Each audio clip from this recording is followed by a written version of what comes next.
Hello. None of you were here at the beginning, but if you're here right now, it's because you're watching the VOD. Hi, VOD people. I'm just writing spontaneous writing time. Yeehaw.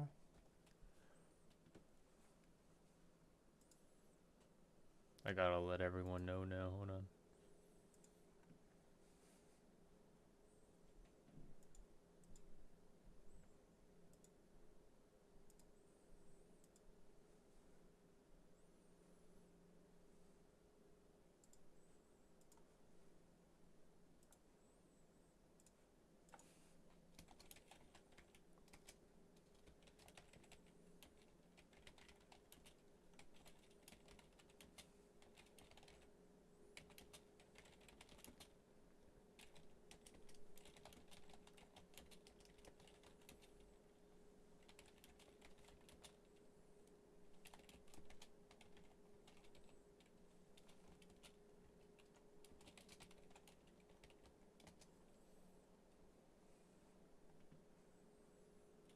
Although I don't have any music, so that sucks to suck.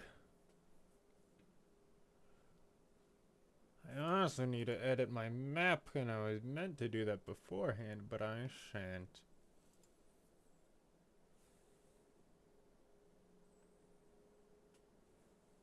I'll do that right now. Hello, Sand. How are you? Hello, Ailey.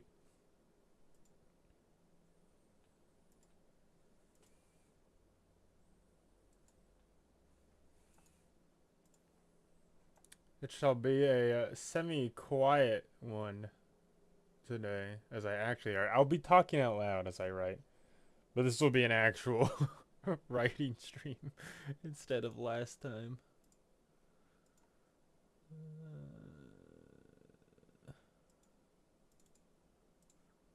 And I'm getting you a map of the place that I'm going to be writing.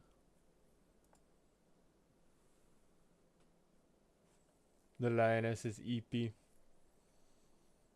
That's a good time to catch a nap.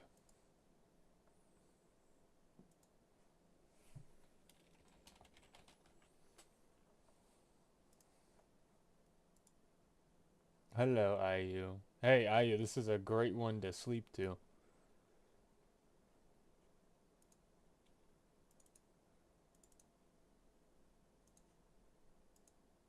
Here we go. This is what I'm dealing with. This is the city I'm writing. Hi, Blue.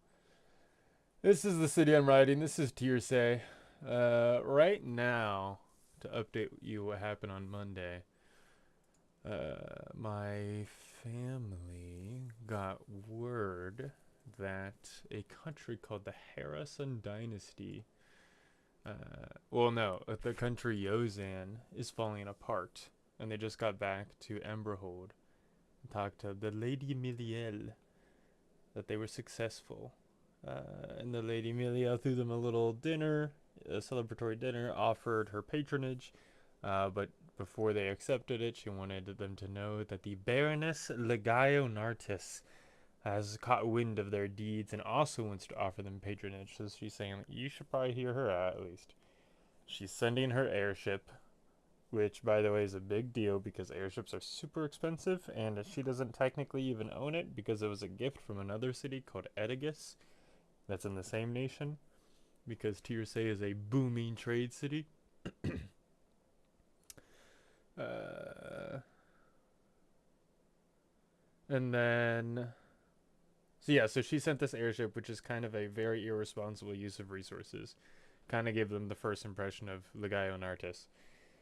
Uh, and so they're going to do that next session. They're going to get on the airship and leave and go meet with her. And so right now, I need to write everyone who is going to be at that meeting, which is 7 people, but I already have some writing done for some of those other people. So I'll work on writing those individuals first, and then I'm going to work on writing what they're going to talk about at the meeting specifically. Oh, good night, IU. Hello, Anthony. Just doing some world building, just doing some quest writing. Nothing intense, nothing super cool. I don't have any music yet. That probably won't change because I don't know how to have regular music play on repeat.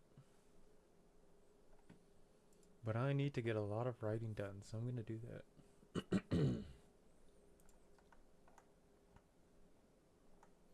Okay. So to give you the down low of who I have so far, let's see. I have Baroness Legaionartis, 39 years old. She was the old Baron's wife, Baron Ricardo Masik. Then he died because he was ancient. He had no heir at the time, so it passed on to Legaionartis. But she was pregnant with his heir when he died. He was born afterwards. His name's Dura. And Dura Masik is like Bjorn. I forget his actual name. Hi, Jackie. Oh, good night, Jackie. um, Space. Oh, what's Bjorn's actual last name? Real Bjorn. That everyone thought was really pretty. Andresen? Bjorn Andresen? So he's based off of Bjorn because he's a real pretty person, and everyone really only likes him because he's pretty. And so Bjorn or Dura has grown up being spoiled and pampered by his mother, who has a very weird obsession with him. And everyone else just treats him as this like super cool, not really a god figure, but they worship him kind of.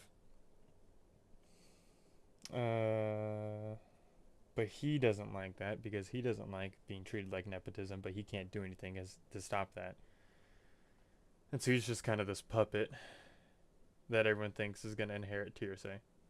But because Legaionartis is an incompetent ruler, the people of Tearsay have formed a little secret council where they all meet together and rule their things separately, not really listening to Nartis. Uh, so we have Dura Masik, we have Legaionartis, we have Councilman Ruick, who's the Wharf Master, we have Councilman Ephratis, Master of Coin, we have Custodian Shalego, Master of Power, we have Councilman Lenestia, Master of Affairs, and we have Councilman Noctaro, Project Manager. So all 7 of those people are going to be at this meeting. Bjorn? No, Bjorn with a J. Swedish, I think.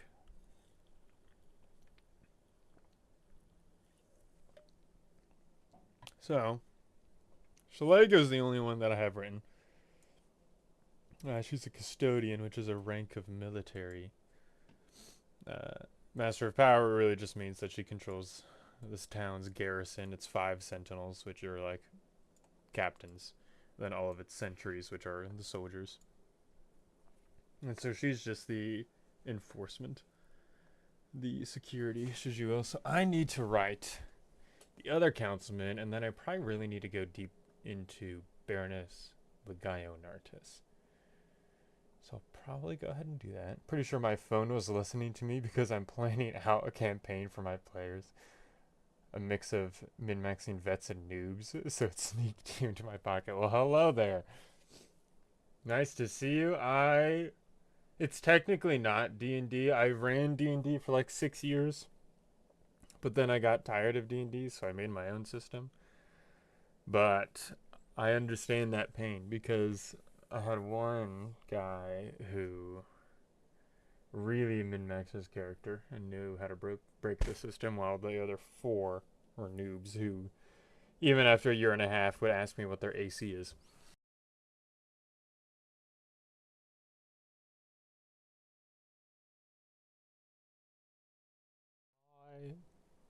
I forgot that my headset will die if I don't have something playing. So time to put something that I can listen to that you can't. And if you can, then I'm cooked. Yeah, we're good. Alright, so I'm gonna work on... Let's probably do the Gaio Nartis first. Baroness... The Gaio... Nartis. She's currently 39 years old. That's dead, the has risen. Alright. Previously married to Ricardo Masek, the previous Baron of Tearsay, who passed just before the Deadwood incident, having never seen the prosperity that Tearsay would acquire.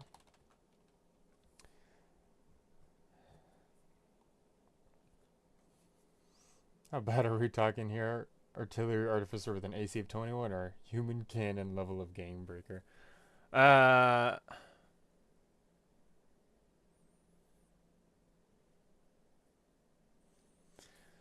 More of like a meta-gamey kind of a Game Breaker.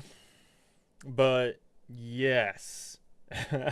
He was an Artificer. I think he was an Artiller, or is it an Artillerist that does the hand cannon thing?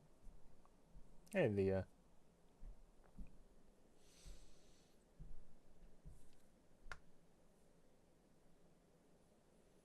Let's see, prosperity that Tearsay would acquire. Giving birth to her son, Dura, after Ricardo's death. Visual school, we gotta get that early. Yeah, get that grind.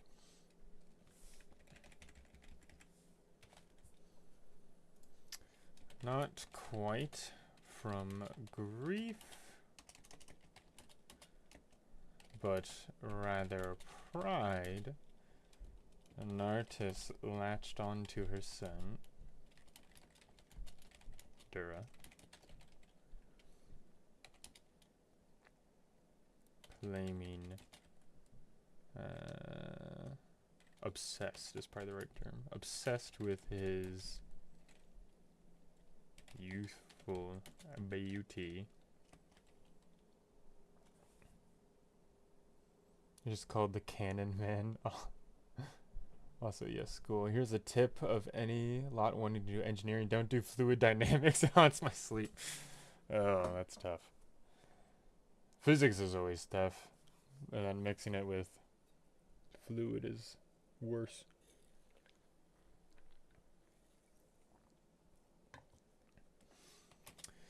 She was never adept in the ways of ruling, nor had the ability to precisely convey her ideas. Not that she could come up with any that were worthwhile. After the Deadwood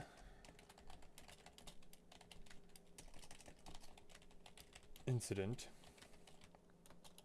and Emberhold's fall,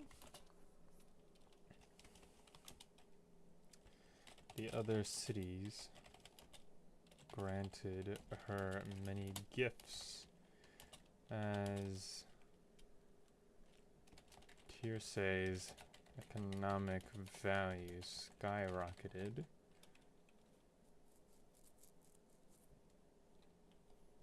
I'm getting a degree in early childhood care and dynamic fluids also on me. Oh, brother.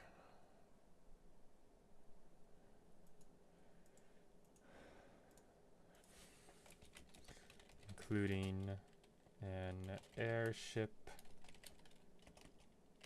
from Edicus, a divine archive from the Jikaris Empire.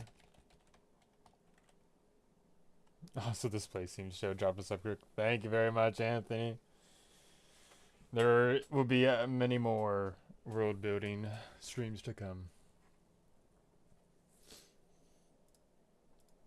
What other gifts would be given? Oh, the craftsman.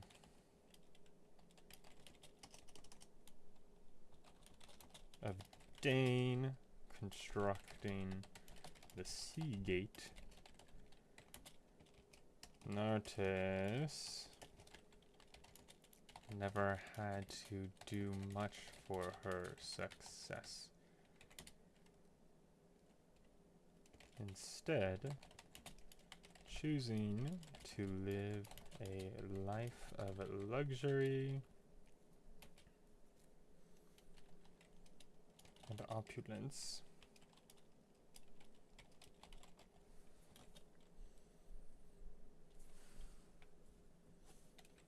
She's vain, impatient, and spoiled, acting nearly childlike and fearful of disappointing her son.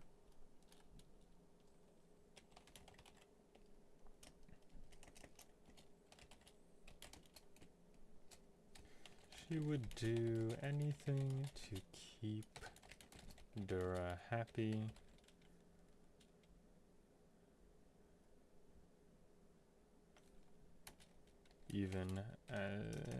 Even as he grew colder to her as he aged. Yeah, I'll just be chilling, lurking in chat, living in your virtual walls as I study. I gotcha. I wish you the greatest for your math midterms. I don't really think I need Legaio Nartis to do much. He's not very pivotal. It's just really just this entry point to get my players into the city. So that's the basic I need from her. I can write the quest stuff later. So let me write Dura. Dura Nartis. No, technically it's Dura Masic because he takes his... No, he would be Nartis. Even though Ricardo Masic is his name, the Kingdom of Elan is a matriarchal society. Therefore, they take their mother's names. So it is Dura Nartis. And he is currently 16 years old.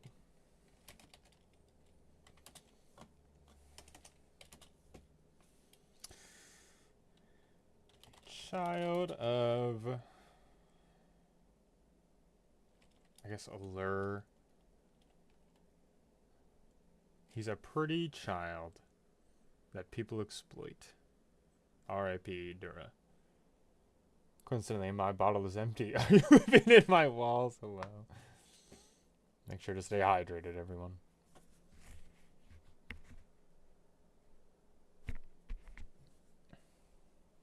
Child of nepotism and city-wide lure. Naturally beautiful,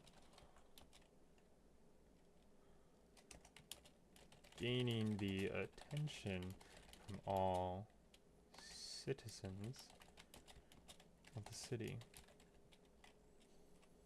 believing he was blessed by the gods to be a divine messenger and ruler as Tearsay enters a new stage in its development.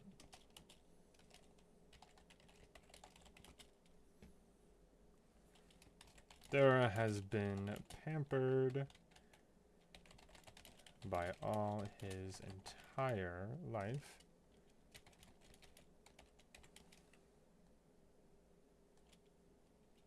Kept away from the locals as they would, quote unquote, dirty him.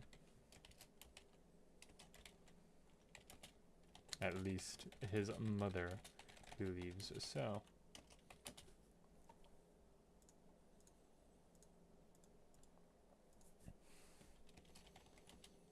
Dara grew colder to all his caretakers as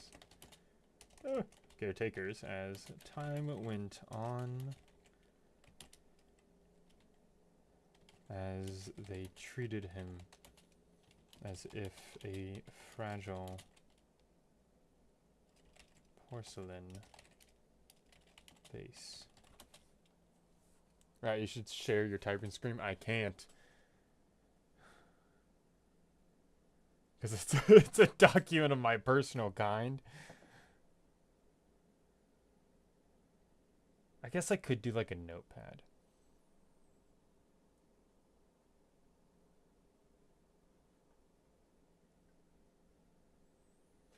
And then I can just copy paste it.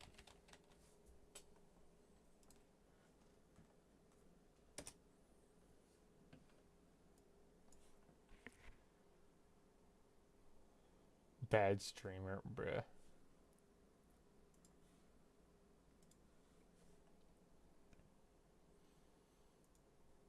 Let's see.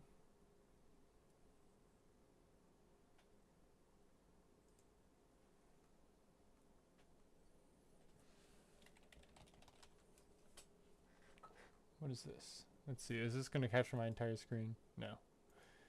Capture method, display. That is my entire screen, so I don't want that.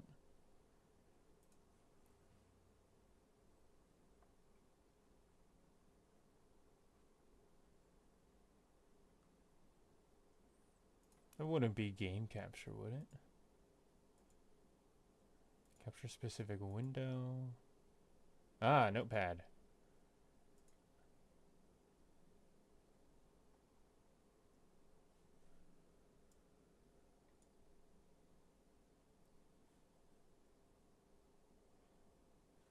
Let's see.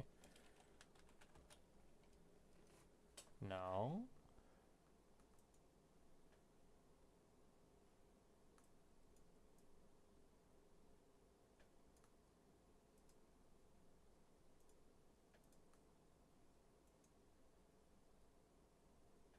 Hmm.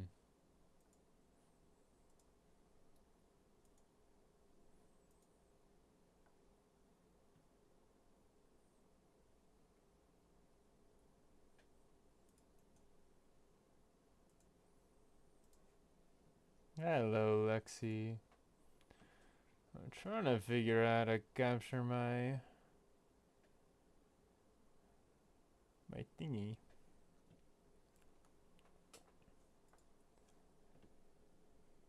I guess I could just fully state that out.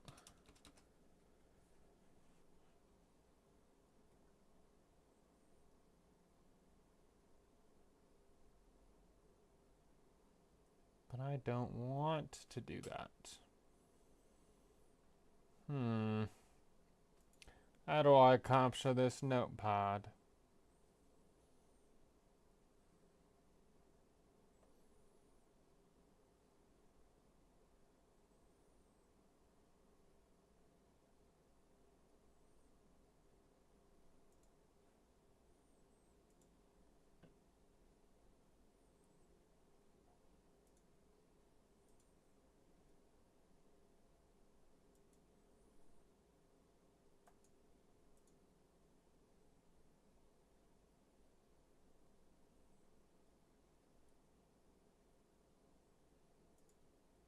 I'm probably EP, so I won't say long. That's okay.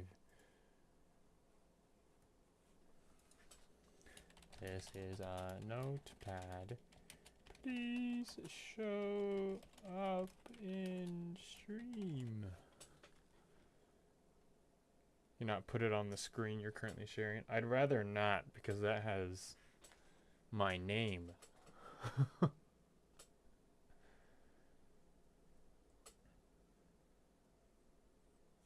This is this thing? This is a document. Oh, hey, my game chat. Not my game chat, my regular chat.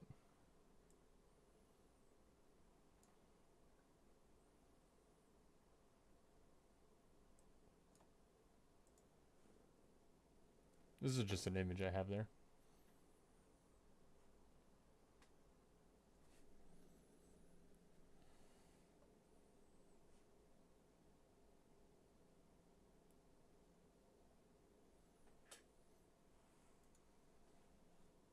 So that you know what I'm looking at. Nope. You're cooked, I'm afraid. You don't get to see what I'm writing. You just simply have to listen to my words. Put plague over your name. No.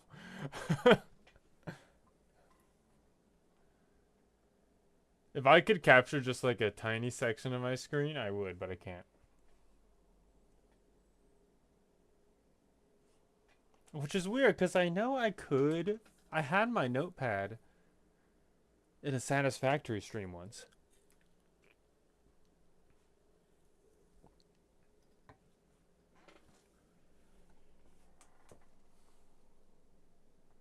I guess if I can share this document with myself. Oh, streamer, I know.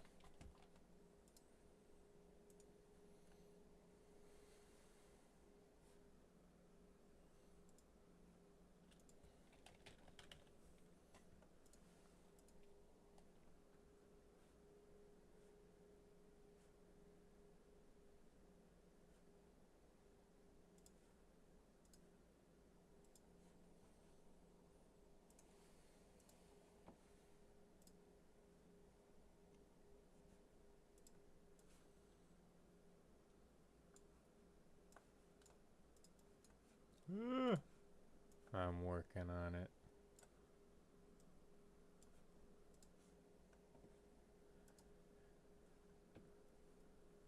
Gosh, light mode is terrible. But this is what you have to deal with.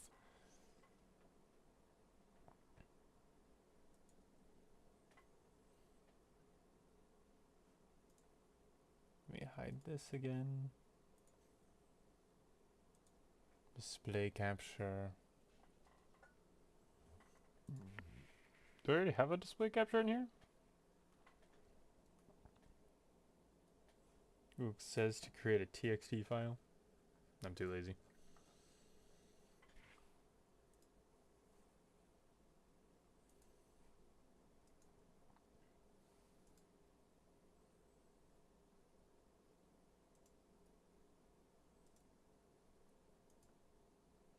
There you go. Oh, brother.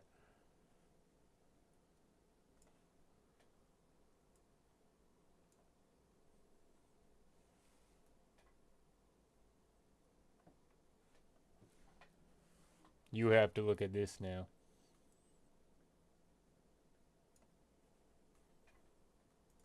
And I'm going to be right in the middle. Or can I? Nah. I'm going to be right in the middle. Alright.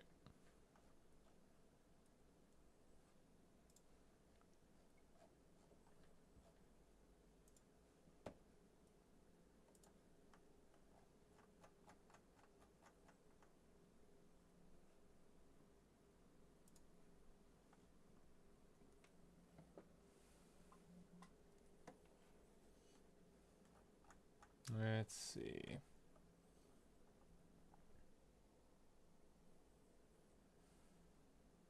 All right.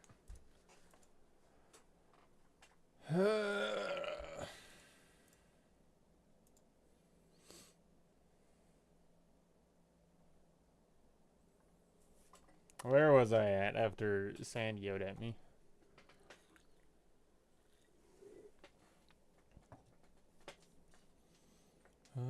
Child of nepotism, they were dirty. Very good colder. He grew to disdain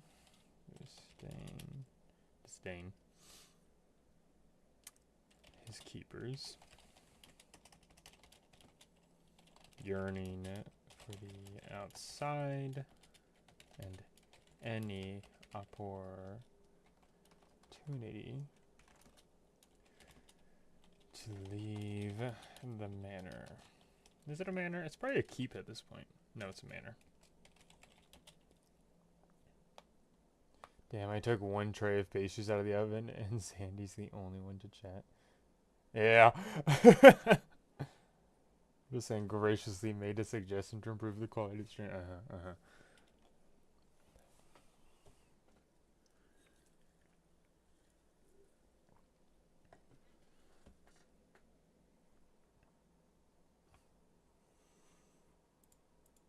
gonna schmove. Oh, can't schmove that up. Display capture, schmove that one up. And then we'll expand you.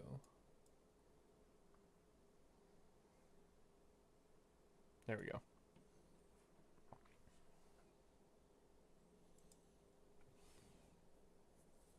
Yes, the spreadsheet's every DM's best friend, yeah.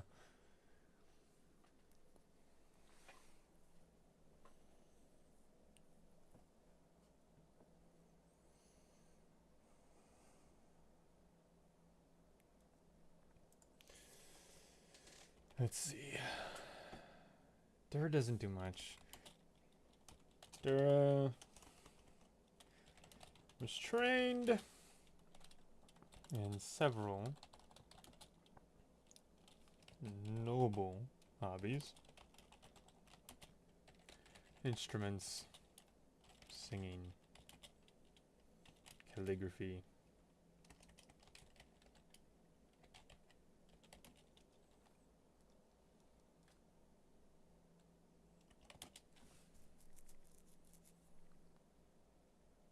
What's another one? Archery. And horseback riding. Growing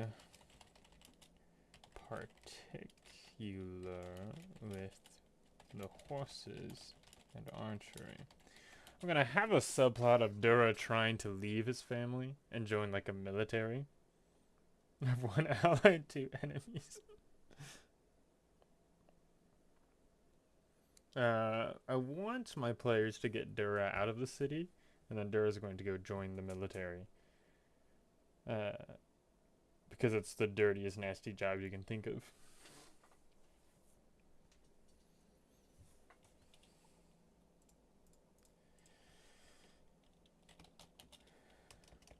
Not quite a prodigy.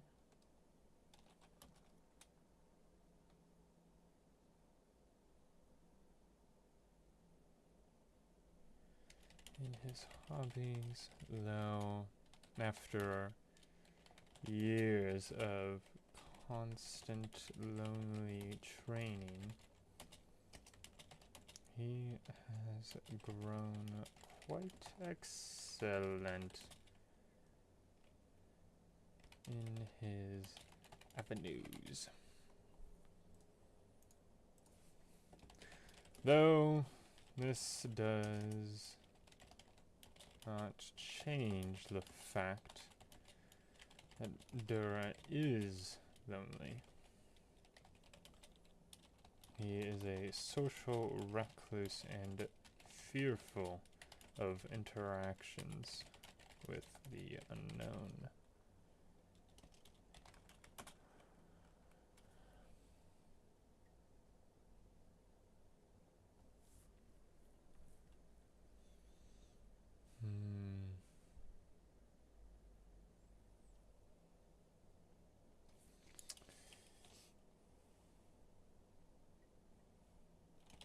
He caves inwardly, messing with his hands when having to speak with the council members. They see him as meek, the only ones truly knowing his nature.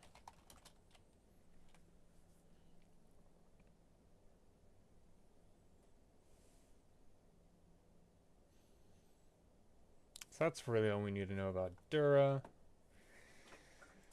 Councilman Ruick, Wharfmaster, is someone who's actually kind of important.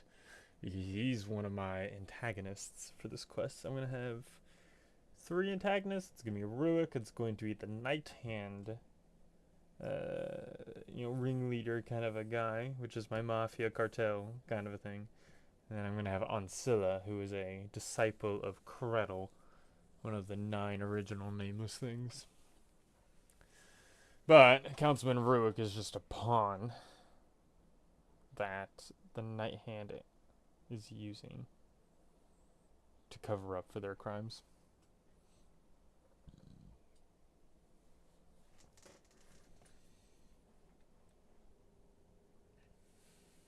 Let's see. Ruick 45.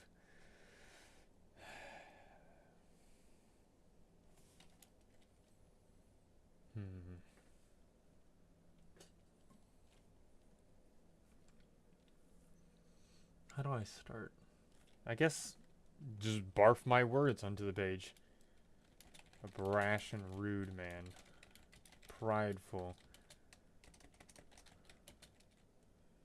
With his little dealings. He believes himself the greatest leg of Tearsay, as the wharf is the highest form of income for Tearsay. No, for the city. He thinks it is because of him that the city is booming.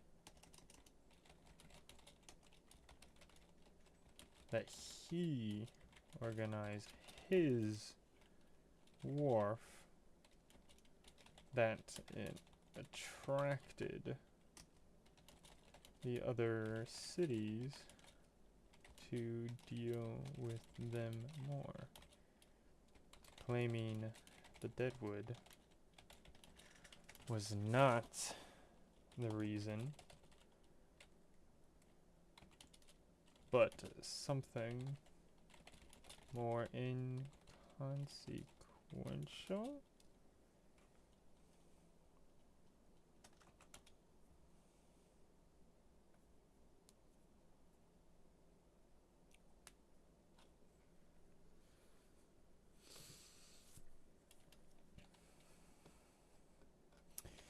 Looks down on the other council members.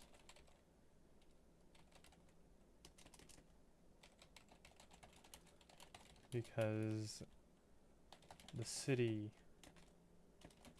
can still run without them, but he is irreplaceable.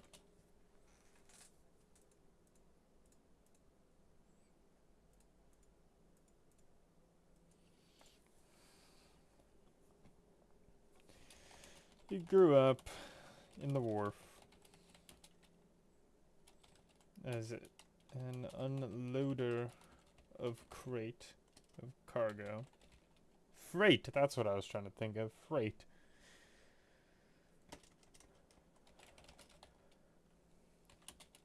Working his way up to supervisor.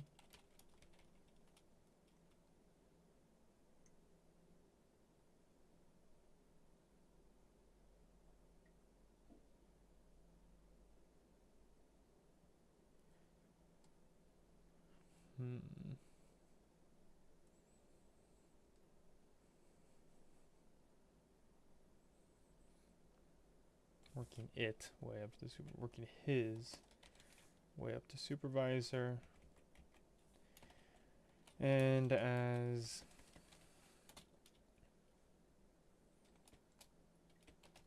Baron Masik passed, he became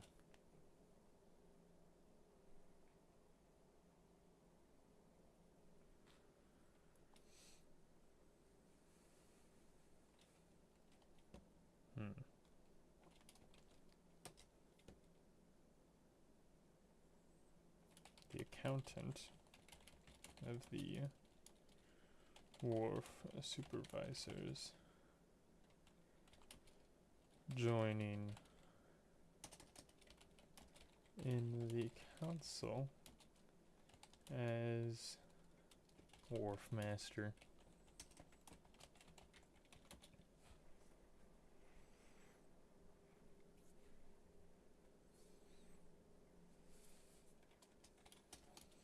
In his current days, he oversees the imports and exports of the wharf,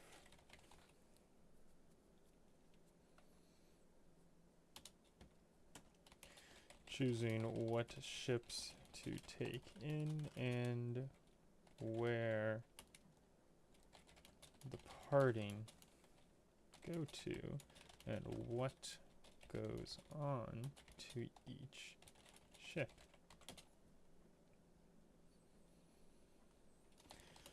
The only way for crime to enter through the sea gate is through Ruick.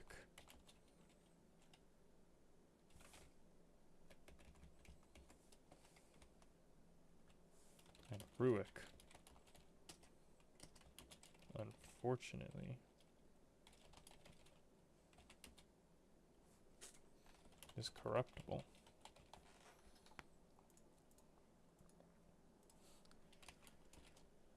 The idea of glory and power and money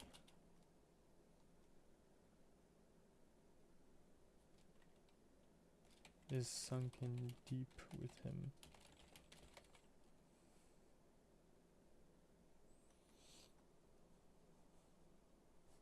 Goodbye, Sand. Oh, shoot. Goodbye, Sand.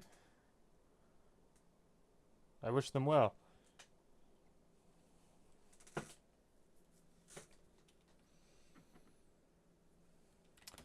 This is a flaw. The Night Hand has taken advantage of.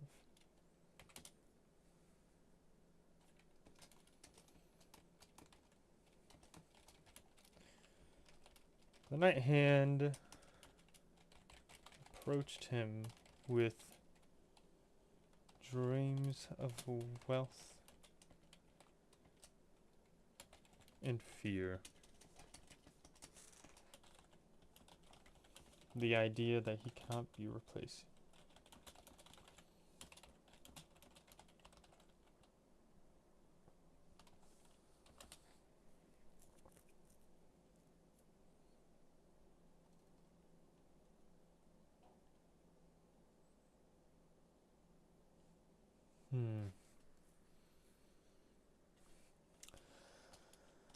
So long as he turns a blind eye to the imports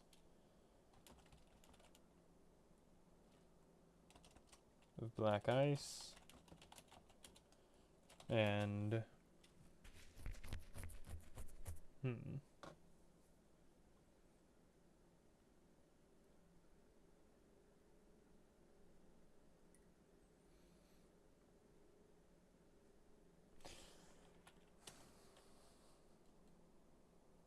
The sneaking. Or no, the evading.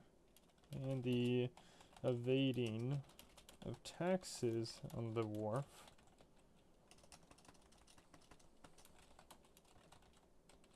That tax money would go to Ruick instead. Though, Ruick, the greedy man he is,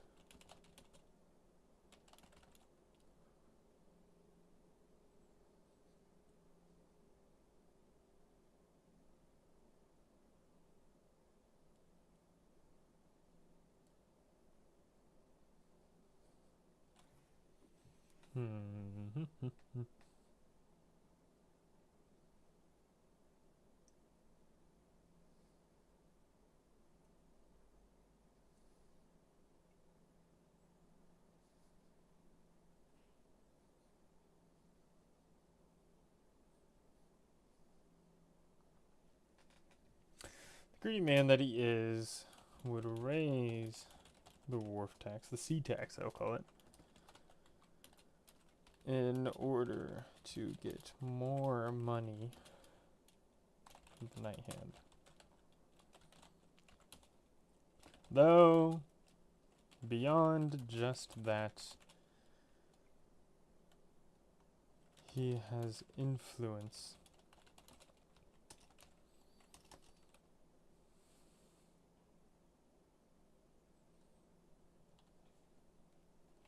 with the centuries of the wharf, bribing them to cover up the dealings as well.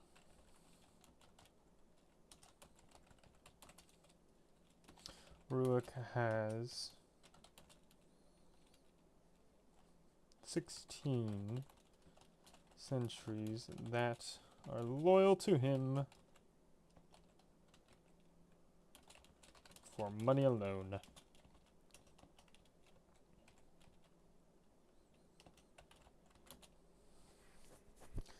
Centuries without... Remember, kids don't text and draft. That's right. Without a sentinel to guide them. So we get the gist about Ruick. We see that he's corruptible. We see that he's prideful. That's all we really need to know about him. He's not supposed to be super deep. I guess, well, let's try to add something to him. Why does he want some money? I guess it's just the flow of power. Ruick is a little man. He needs the idea that power and status is what makes him great. He can only be good if people not love him, fear him.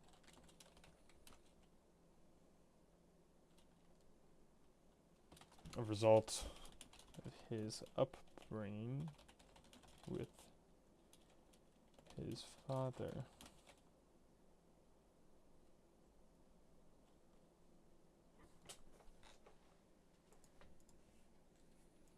Now, it's a matriarchal society, it's his mother. One of many children. He needed to prove himself. Though he was the runt. Now, being older, he has the opportunity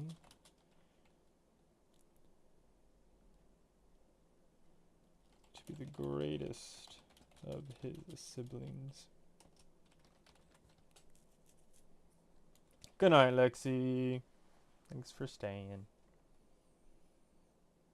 He has the opportunity to be the greatest of his siblings.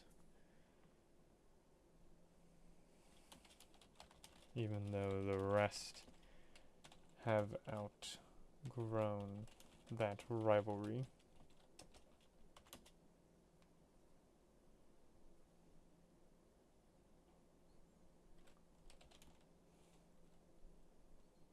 His hate remains stronger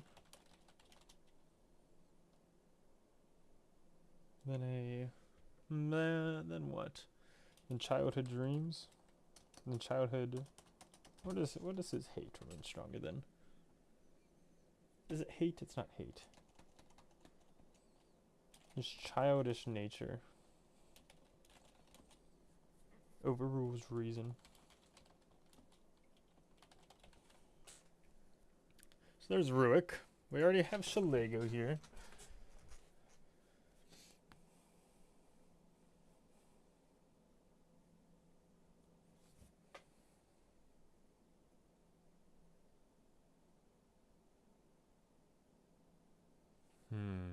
Okay.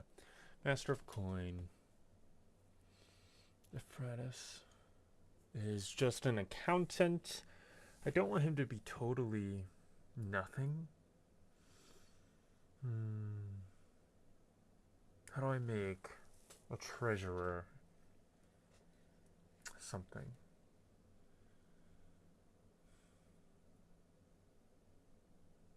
He's older.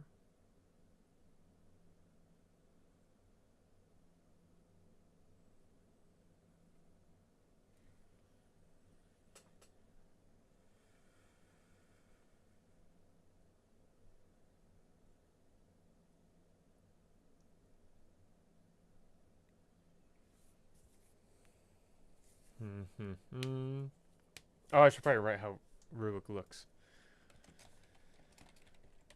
Ruick is a wide and stocky man. Chest puffed out. Mutton chaps. No, full beard, full beard. Full grown beard. And a buzzed head.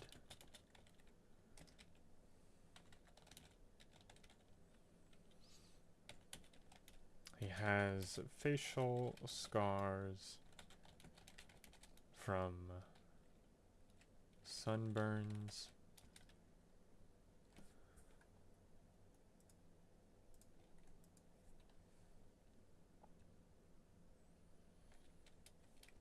Against his deeply tanned skin.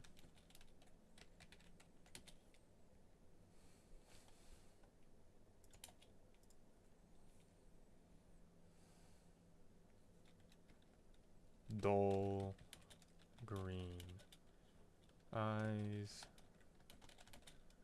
and a broad flat face.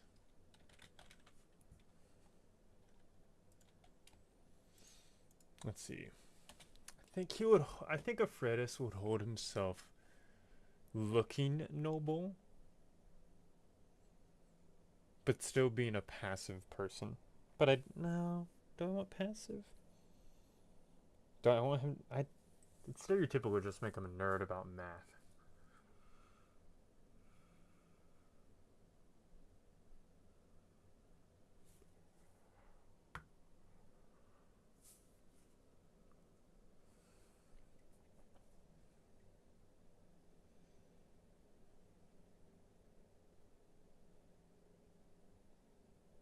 Maybe he's just...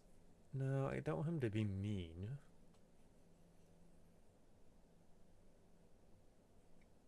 Do I make him a wise old guy, or do I just make him a laughing old guy?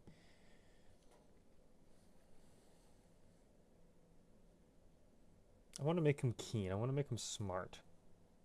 So I want to make him charismatic. I want to make him personable. Hey, Vio.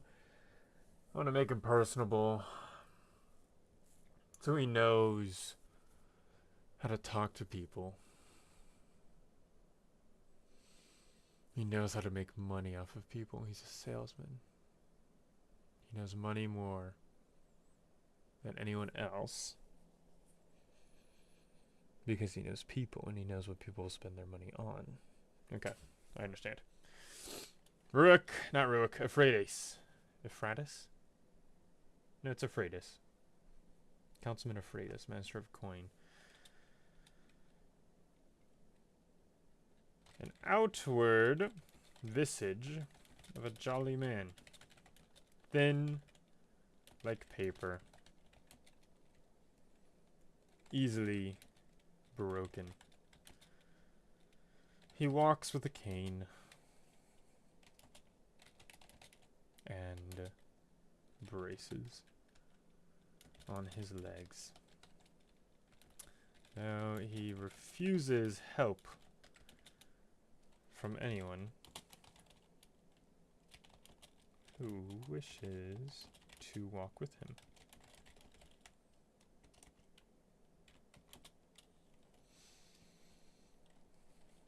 Adorned in nice and noble fits. Outfits, I should say. Kept clean. Long silver hair. Long straight silver hair.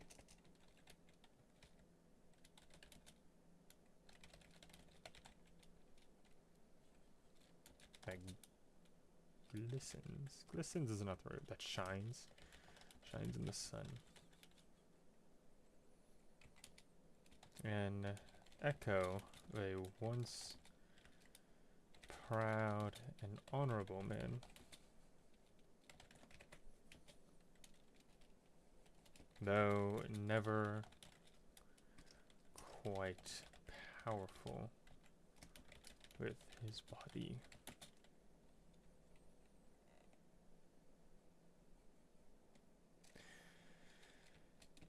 He's used his talents to read and understand the people he speaks with, not for the good of themselves or to aid others, rather to make money.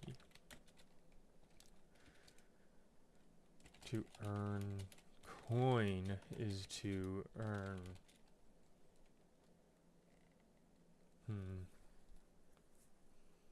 I guess for him to earn coin is to earn dominion over the other.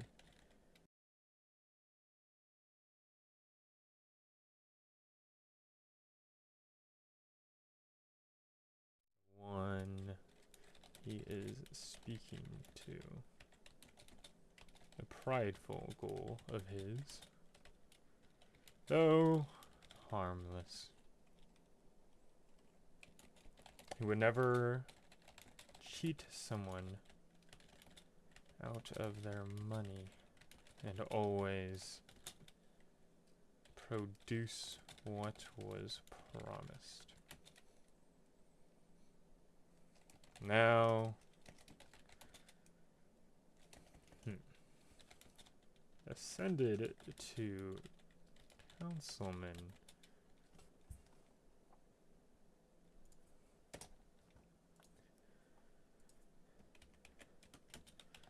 Because the others knew of his deals and knew that only he could handle the treasury in Baron Masik's wake.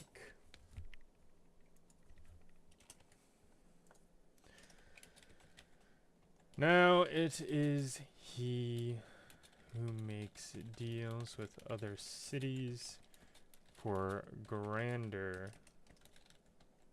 purchases. Speaks with the other councilmen for their projects they wish to have, knowing that they cannot scam him out of the budget for he already knows how much it will cost. Though he has no stake in the game,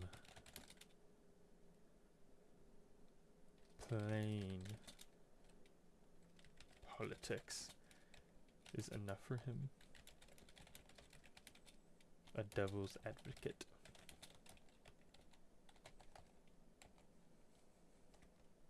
And quick-witted.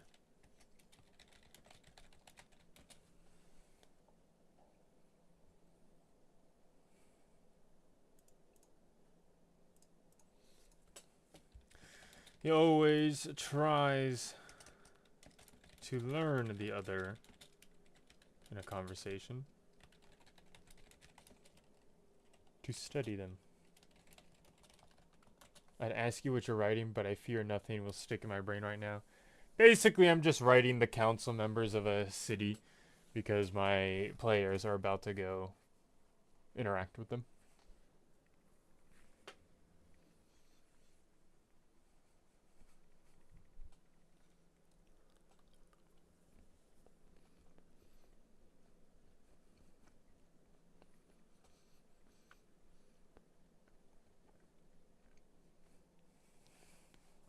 Welcome back, San.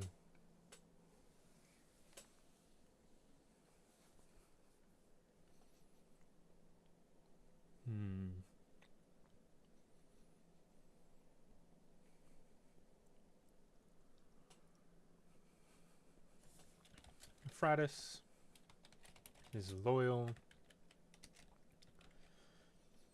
to the idea of Tearsay, though no baron or baroness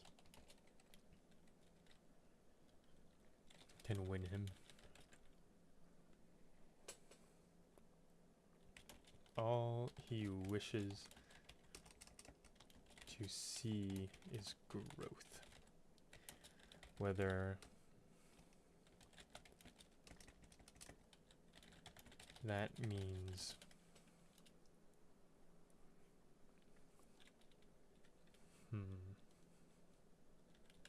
negotiating to lower purchasing rates or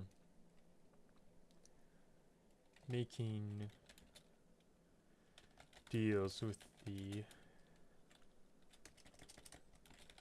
outsiders for greater income.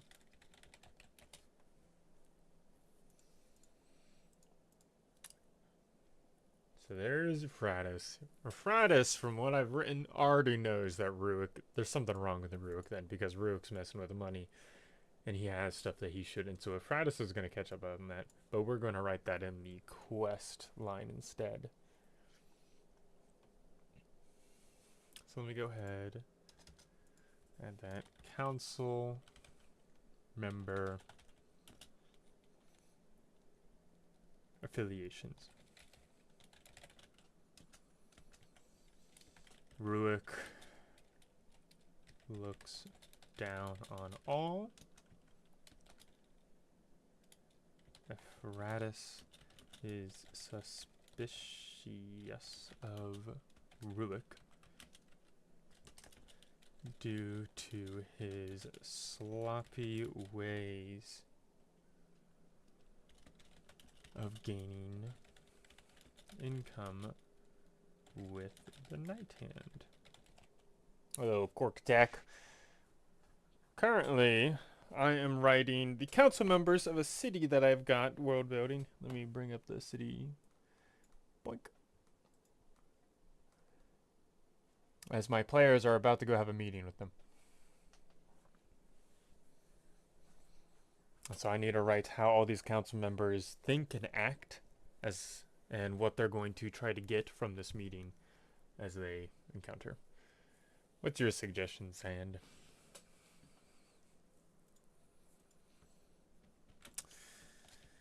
Fratus is not angry with Ruik yet. sneezed. He's not angry with Ruik yet, though. If his dealings would bring Tearsay down, he will expose Ruik. Shellfish allergy? Oof. Give him a shellfish allergy? Hey, Blue. Give Ruik or Ephratus a shellfish allergy?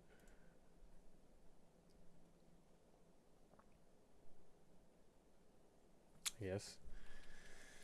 He has a shellfish allergy. Though it was gained as he grew older.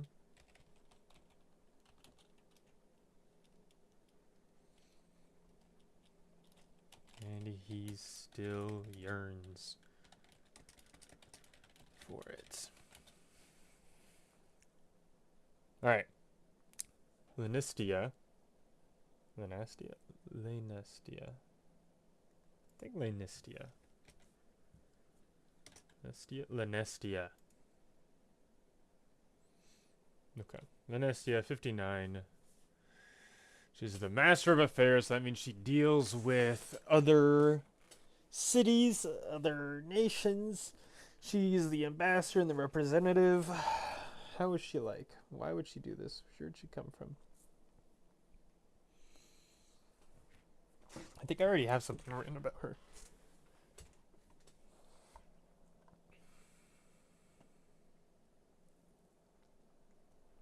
The man who must battle his urges to consume oysters.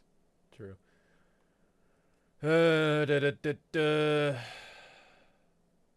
Here. Lenistia. She's under the guise of the ambassador of Baroness Legaio Nartis. That was the true voice of the city, making deals, blah, blah, blah. She's treated as head of the council because of her role as outside informant. Okay, so she has to be a leader-like figure. She has to be strong. She has to be willed. You should be him. This shit's easy. You should. As you see down there right next to my hip, I have 203 pages of my history alone.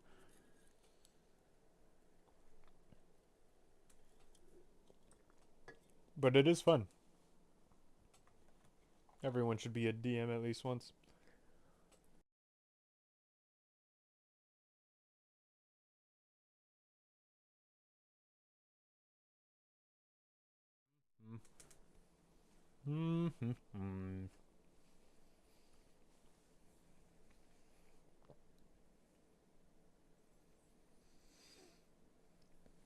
What does Lenistia want? I need her to have a goal. I think she should. She's the leader, so that means she probably put together this council.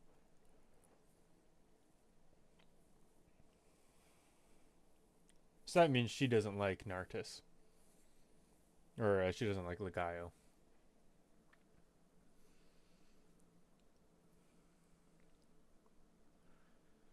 So that means she probably wants to actually rule. Or she wants to turn it into a oligarchy. Like it kind of is right now. So she's got to be cunning. She's got to be a little ruthless, a little mean. She's got to be willing to underhand the deals with other towns. She's got to be tricky with her words. So she does have to be very intelligent. Okay. Marvel shall be run by Shrimp. You do that. Shrimplandia.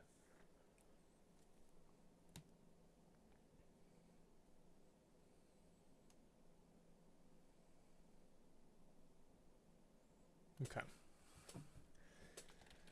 Cunning and ruthless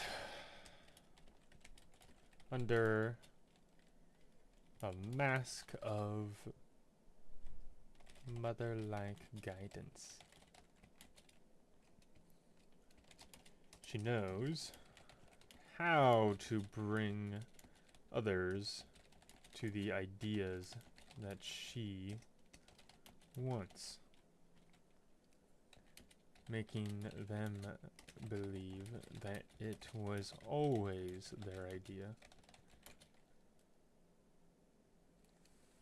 That is how the council was assembled in the first place. Shrimpalandia was ironically the name of my first Animal Crossing world. Get out of my walls, I can't. I have to be in the walls.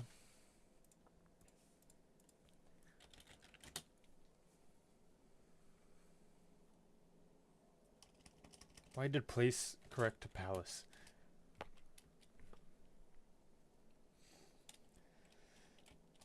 She created it out of spite for Legaio.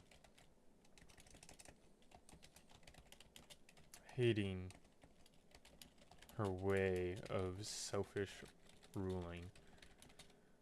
She wished to undermine Legaio's authority. Meowlinistia is going to be another shellfish allergy. Or another allergy.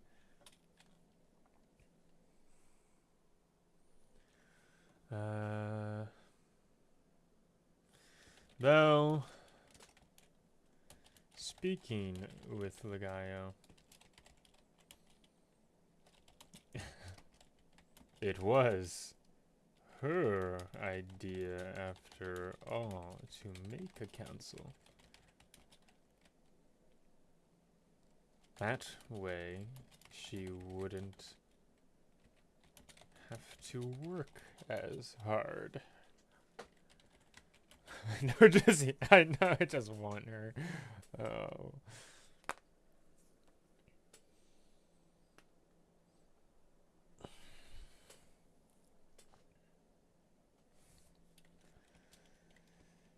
She wormed her way into power because of the weak will of Legaio, and now is revered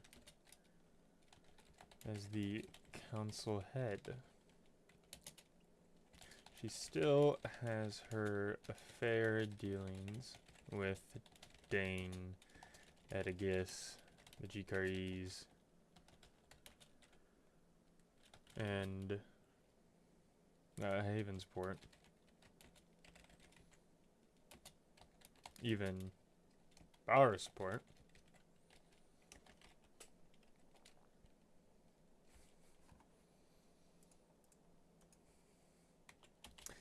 The Deadwood incident was what caused everything to happen. It was Linestia who molded how the relationships with the other cities and what they owed her.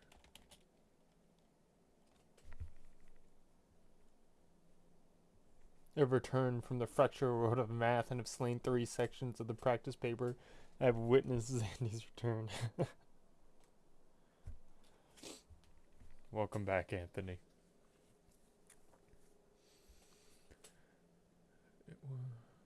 They owed her that caused Tearsay to rise so far. She is in current dealings with the Night Hand. She will also be a corruptible person.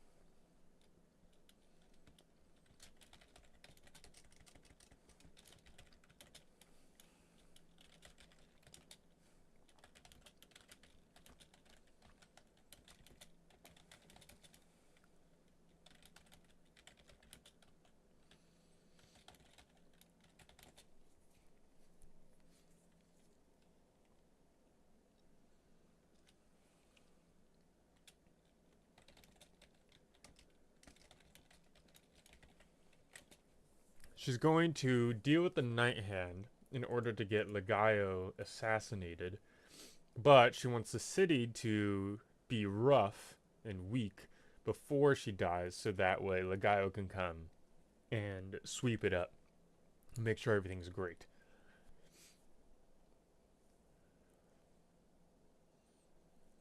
So it was Lenestia who first brought the Night Hand to the city.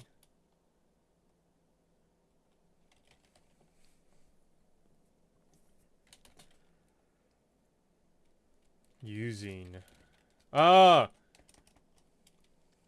She was the one to elect Ruick into power, knowing his corruptible morality.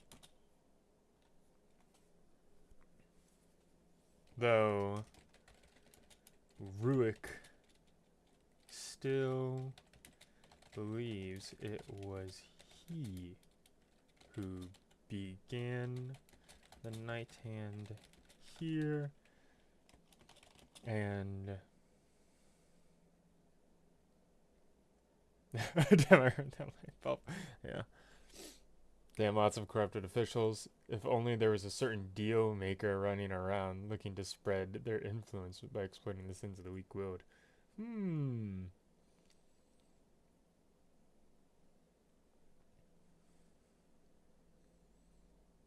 Hello, AJ. It's been a moment.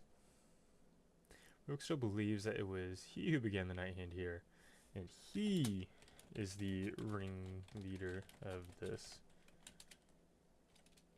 Lenestia. If I can spell her name right. Lenestia knows him an idiot.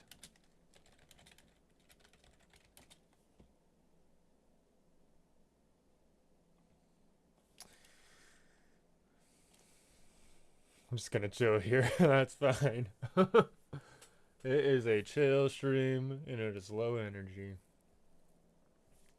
Let's see, how do we make Lenestia look? Do we make her look unassuming? Because I want my players to be surprised by this lady's orders.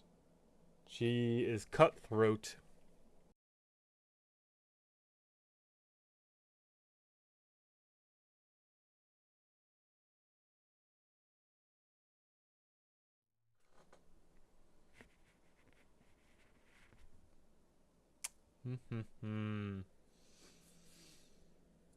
Do I make her look cool? Because I already have Lady Emilia, who kind of looks cool. And she's not as cutthroat, but she does know how to play the quote-unquote Game of Thrones well.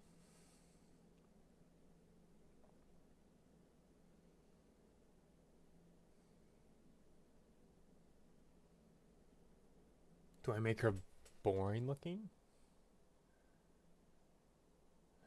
Hey, my campaign revolves impedimental gods and devils. I can't help it. I understand. See, my gods are afraid of their own creation. And so they keep their hands out of it as much as possible.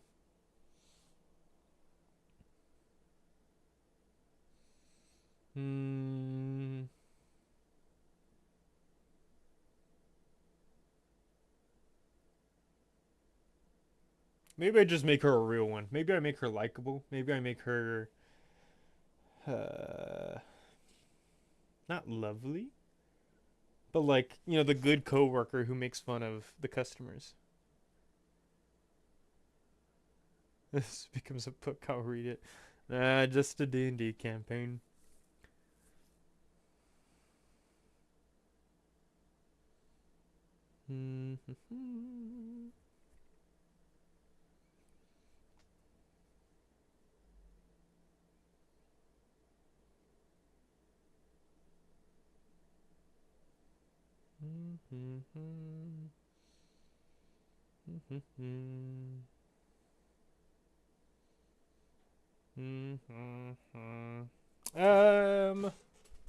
Okay, I'll make her pretty normal and unassuming looking.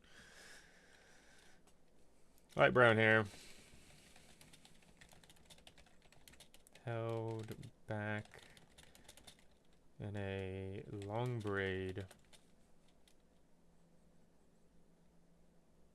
Gray, green eyes. And deep laugh lines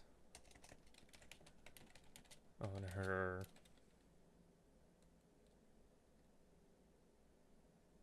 beginning to age face. Small, but clearly served military time in youth. Boo! I already have Lady Emilio. She's already great. And I kind of want Linestia to be more of a monster than a good guy. How old is she? 59.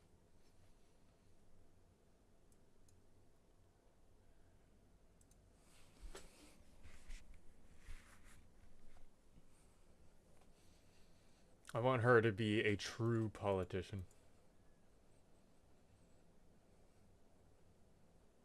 Alright, so that's enough of Linestia. And now let's go into Noctario. Project manager. And I want him just to be a sweet boy. Or someone who used to be a sweet boy who's just like trying to do what's best for his community and, you know, build wells and schools and whatever. Just a nice little guy. Yeah. Soft spoken.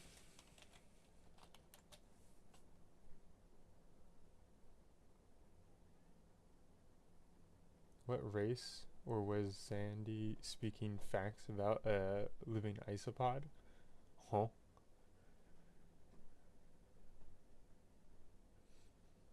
Technically, all my races are a variant of human. I have no like cool races in this world. No like tieflings or elves or goblins or orcs or dwarves or anything like that. There's just three subspecies of human, which is Draman, Nelman, and Gristleman. And then the artificial species of human, like the Soulmen, who are giants, and the Valmen, who are magic infused because their parents had magic dependencies when they gave birth to them, and now they are a separate subspecies.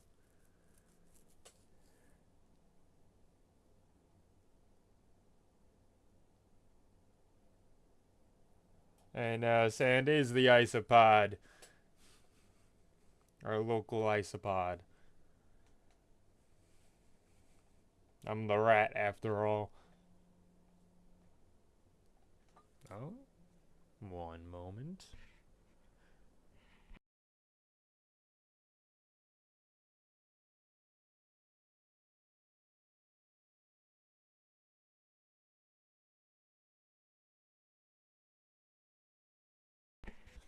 I will have a brief BRB intermission. I will see you all momentarily.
bet you didn't even know that I had the BRB screen. Hello. I don't use that screen very often. And now you're robbed of that song. I might, next stream, sneak it into here and just have it on repeat. I just have to figure out how to play it on repeat. Alrighty, back to the silence. So, Octario is soft-spoken. And filled with good... I just got jump scared. Thanks, Ryman. You're welcome. Bring that procession back here. Can I? Let's see. Right here again. Copy that. Go back here. Paste that.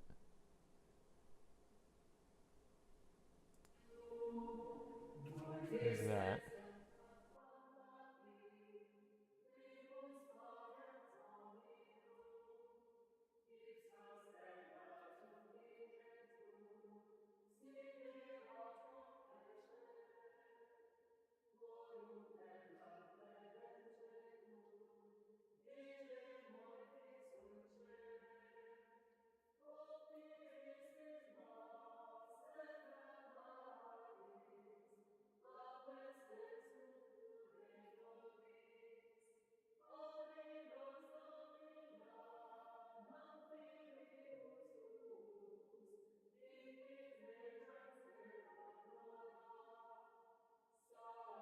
Headset turned off.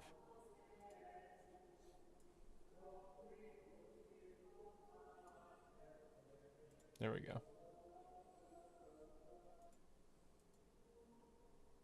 Alright.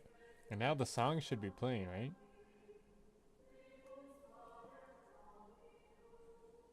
right?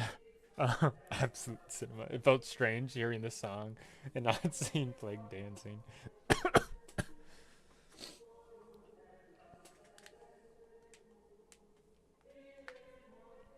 How's the volume? Is it too loud? Dude, I'm proud of what we made of her in Warframe yesterday. She looked great.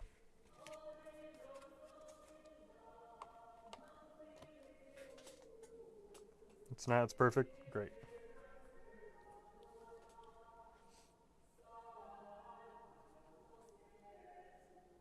Just dancing in our hearts. Alright. Lectaro, soft-spoken, filled with good intentions. I have food on the way, so once my food arrives, I'm done. Filled with good intentions. Wanting to make Tearsay livable. And what do you have your headset to? I can't hear nothing. Huh?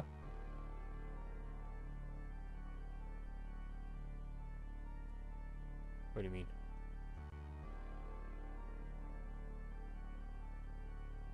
What kind of food I have? Nachos! So I say livable and thrivable.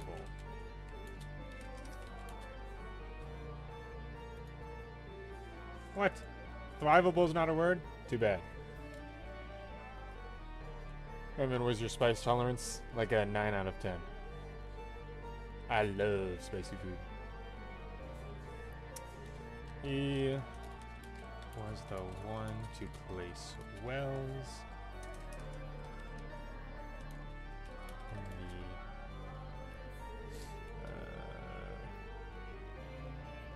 the wall, not the wall district. I guess the old district, I think is what I'm calling it. The old district. He built the new wooden walls as Tearsay expanded.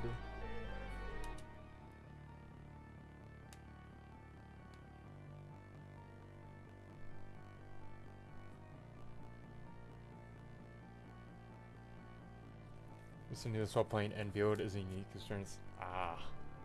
I just got to my factory AIC building and wooing, and I'm like going through all the simulations in order to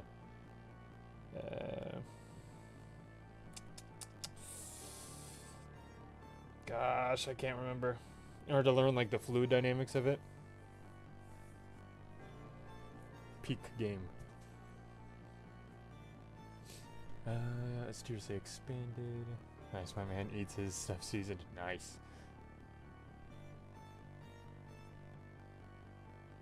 Walls as Tearsay expanded.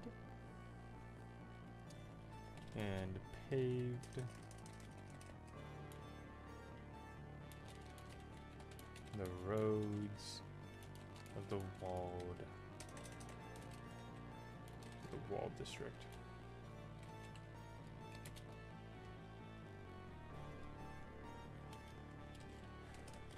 He does not share the same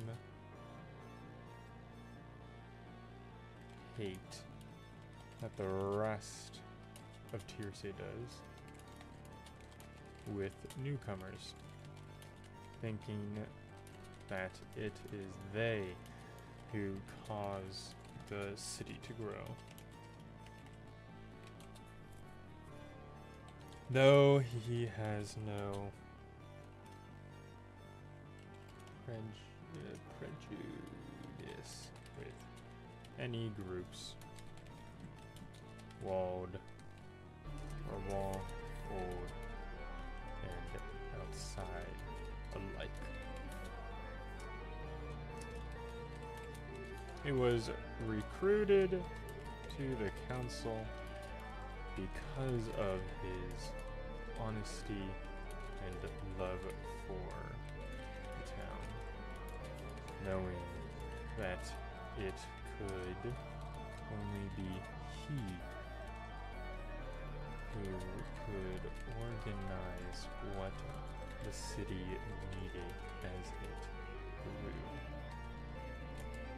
He is a loyal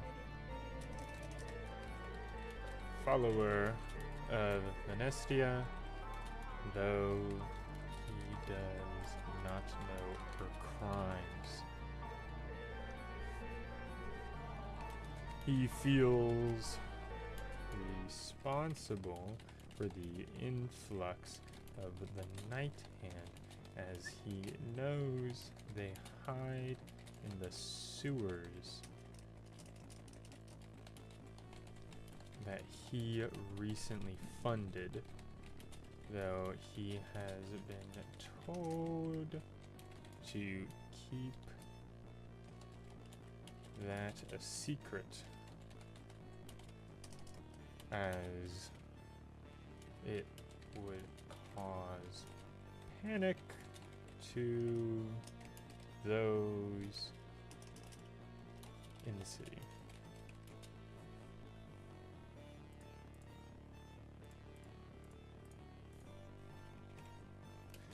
Venestia assures him, shall we go, will remove them as soon as possible. A lie.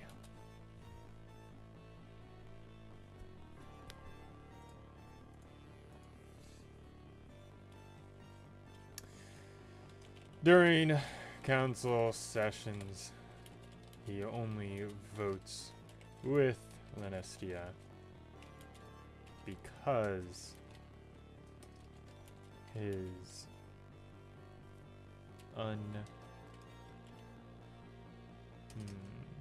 because his opinions are not truly formed on outside deals,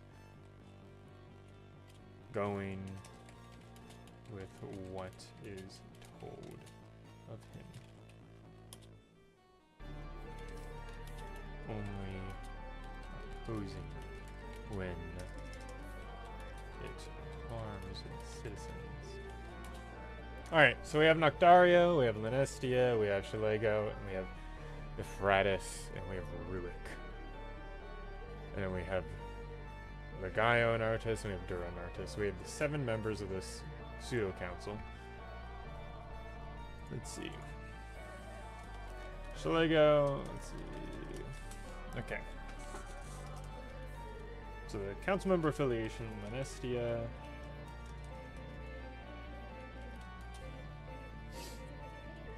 Is the one who chose Ruick to ruin the wharf because she knows his terrible traits at leadership. Public book release when? Never.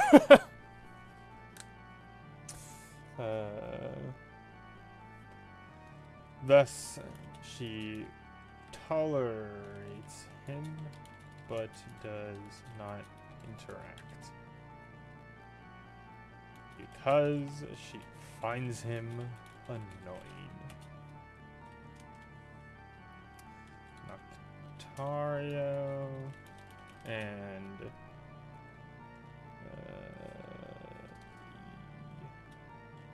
Fratus get along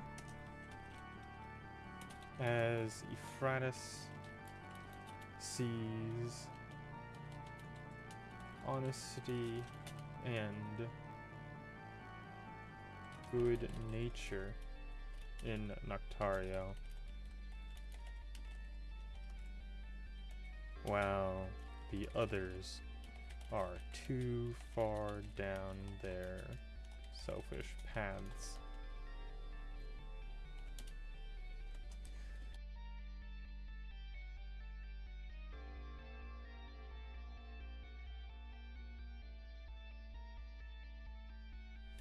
And my headset died again. Shalego ignores all. Believing they think too much and act too little. She is the enemy of Lenestia and Ruick, though she does not know.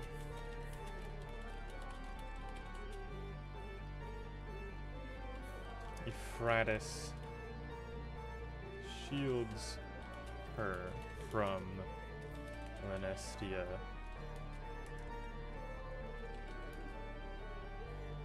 Right, you rat fat. Fratus shields her from Lenestia's scorn, as Euphrates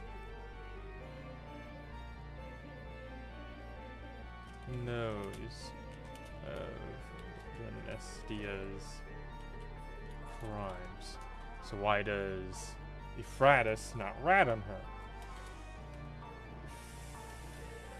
Euphrates knows that should he make it known that he knows about Lenestia, that Lenestia would have him killed, and then there would be no one to defend the other council members from her corruption.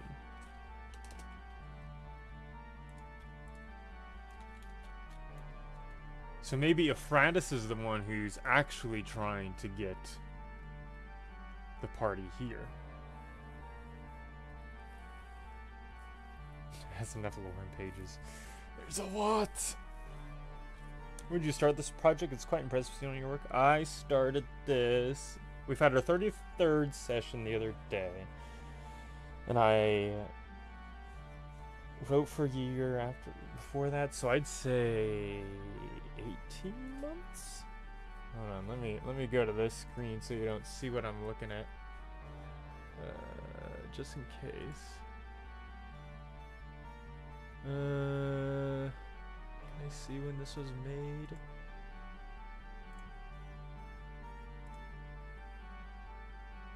Details.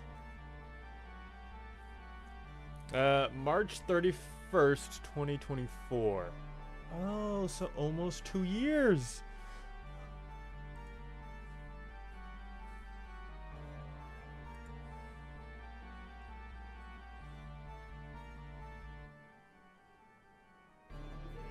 Okay.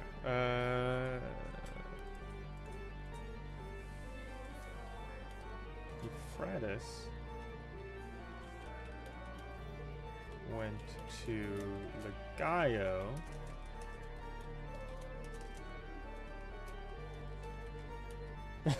Like to be on beat with those sick moves. Legaio Nartis. No, he would not go to Legaio. He would go to Dura. Go to Dura about those who saved Cobblestone and broke the heralds of the Omen in Tor.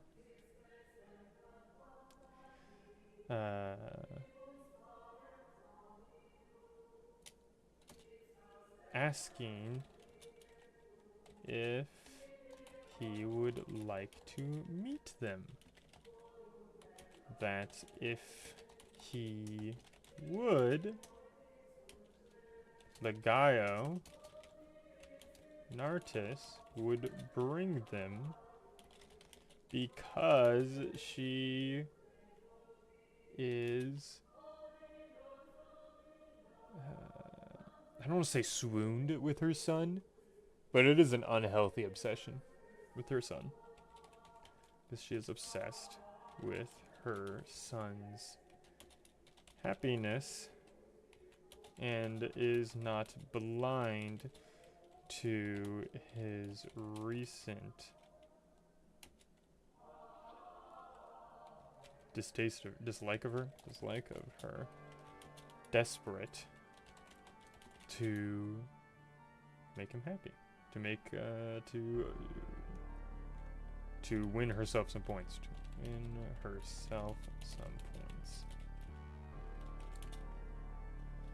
Euphrates does this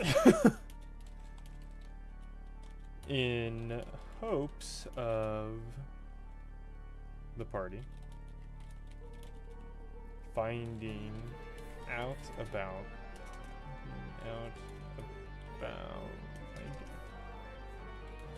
the Night Hand and Ruick's involvement because he is sloppy.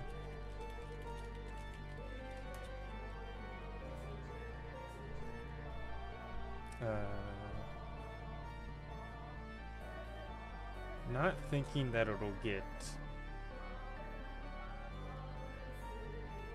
Lanestia out of the way, but to get Dura to want to be a ruler. Hopefully ending with Dura being inspired to rule and be strong for the city. So in reality, the complications of Tearsay is not a cartel is sneaking in and giving drugs to the people. It's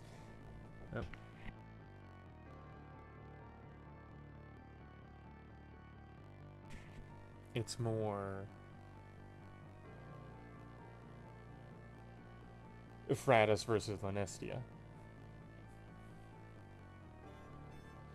And how they bring others into their feud. Because it's Lanestia wanting power, and it's Euphrates knowing that she wouldn't necessarily be a bad leader. Oh no, she would. She's a leader because she wants power. She would be a tyrant, more like.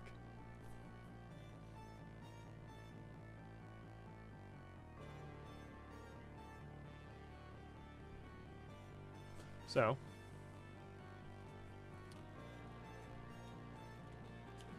what do each of the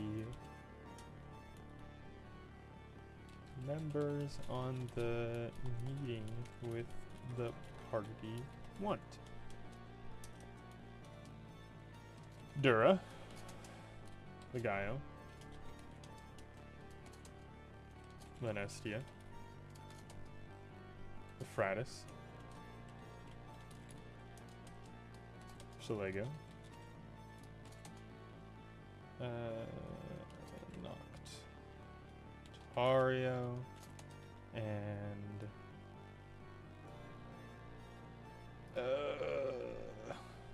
what's his name? Ruick. Well, Dura wants to meet them. Dura wants to know their stories, how they beat the cults, the heralds, the omen, of the Avengers of Ermac, and what they are going to do in the future. Like a child, he wants to know about these cool things. The Gaio doesn't care about them. She is indifferent, though will demand their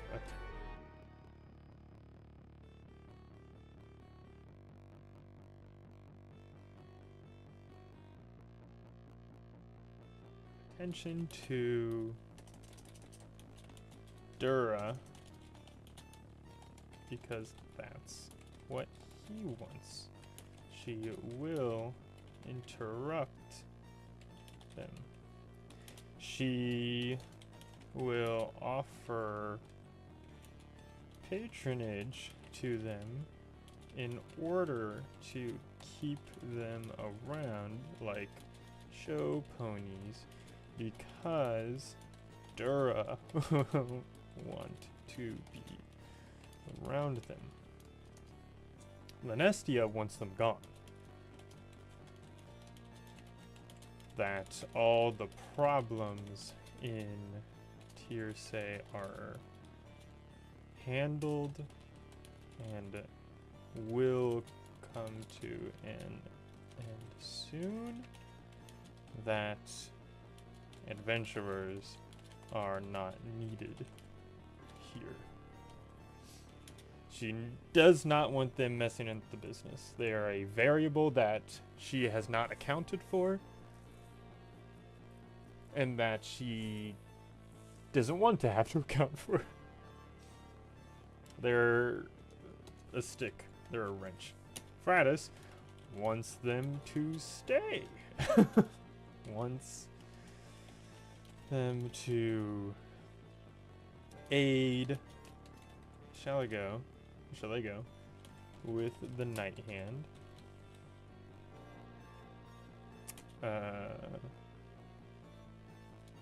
Now, more than ever, after a sentinel went missing near the sewers. Because there was 5 sentinels, 1 was killed. Shalego could use the assistance with the Night Hand.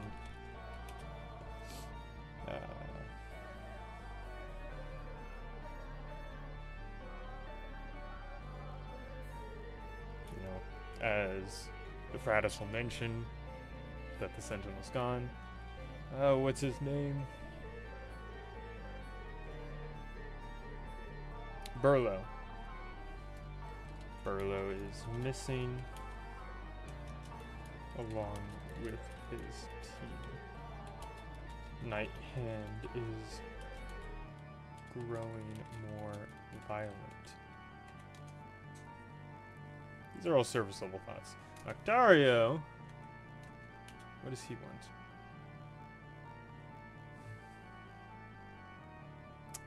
He acknowledges that the Night Hand is causing everything to be unsafe, and so he wants them to stay too.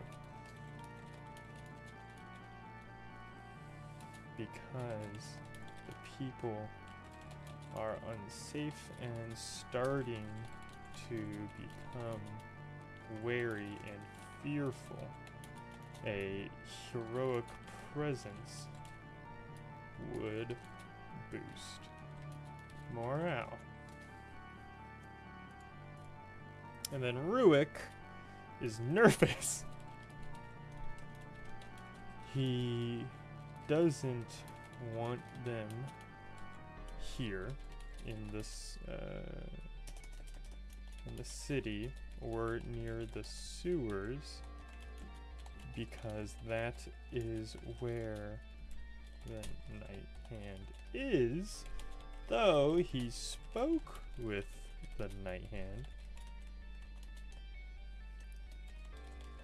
and they claim that they didn't kill Burlo. Because Burlo was actually killed by a necromancer. There's a third force here. There's the Night Hand, there's the corrupt government, and then there's a third force that is even, far longer manipulating this scene. Which will come in a future writing stream. Yeah, that necromancer adjacent villain. So, on one hand, he knows that something else is out there, but he knows it's not the Night Hand. But he knows that if the party starts messing around, they're probably going to find out that he has connections with the Night Hand. So those are surface level thoughts of what they want. And so they will bicker and argue with them, with my party. Because it's a vote against, a vote for, 2-4, 3-4, 3-4, 2 against, and then 4-4, 2 against. But Anestia will feel betrayed by Noctario wanting to keep them here. Refratus can't look too great.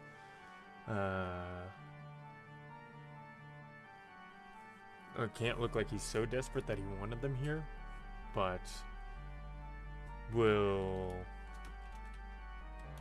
usher Shalego to push for them to stay. Alrighty. That is enough writing for the day. I think I've done enough. This is enough for the session that we have tomorrow. And I'll come back and do more. And I'll have to write all these locations in due time. So thanks for sticking around. Thanks for watching. Thanks for letting me yap. It's been great. It's been real. It was good talking to you all. Thank you. Goodbye. Goodbye.